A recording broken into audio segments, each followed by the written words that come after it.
ભરૂચ કોંગ્રેસ દ્વારા ઉમેદવારોની final list જાહેર કરવામાં આવી હતી। ભરૂચ શહેર કોંગ્રેસ દ્વારા નગરપાલિકાની સામાન્ય ચૂંટણી માટે ઉમેદવારોની ફાઇનલ લિસ્ટ જાહેર કરવામાં આવી છે। ભાજપની ધાક ધમકી અને દબાણ વચ્ચે અડીખમ રહી ઉમેદવારી નોંધાવનાર ઉમેદવારોનું સન્માન કરવામાં આવ્યું હતું।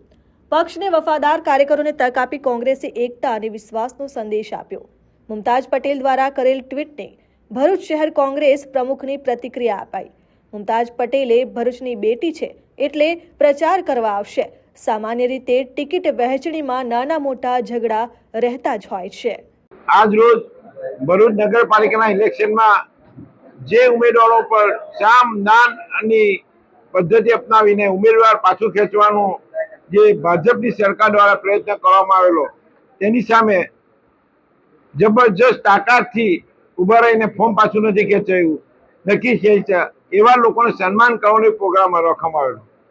ભરૂચ શહેરમાં ઓછામાં ઓછા 10 સભ્યો એ લોકો ટાર્ગેટ બનાવેલા ઉઠાવીને ફોર્મ પાછું ખેંચવાના। એ પ્રક્રિયાની અંદર 8 સભ્યો અમે બચાવી શક્યા। એ બદલ અમે શહેર કોંગ્રેસના તમામ આગેવાનોનો જે પણ લોકો અમને સાથ સહકાર આપ્યો છે એનો પણ અમે આભાર માનીએ છીએ।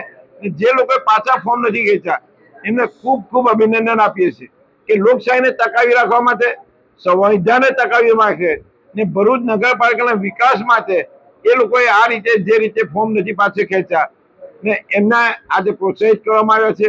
આવનાર સમયમાં ભરૂચ નગરપાલિકામાં ડોર ટુ ડોર કરી વિકાસની 30 વર્ષની જે વાતો કરે છે, ભ્રષ્ટાચાર કરીને જે રીતે લોકોને ગુમરાહ કરે છે અને વિકાસને રૂંધે છે એની સામે એન્ટી કરપ્શનની સામે ડોર ટુ ડોર કરી ભરૂચ નગરપાલિકામાં સૌથી વધારે કોંગ્રેસના સભ્યો ચૂંટાય, ભરૂચ નગરપાલિકા કોંગ્રેસનું બોર્ડ મળે એવી શુભેચ્છા આપું છું। Sachin Patel, RN news, Bharuch.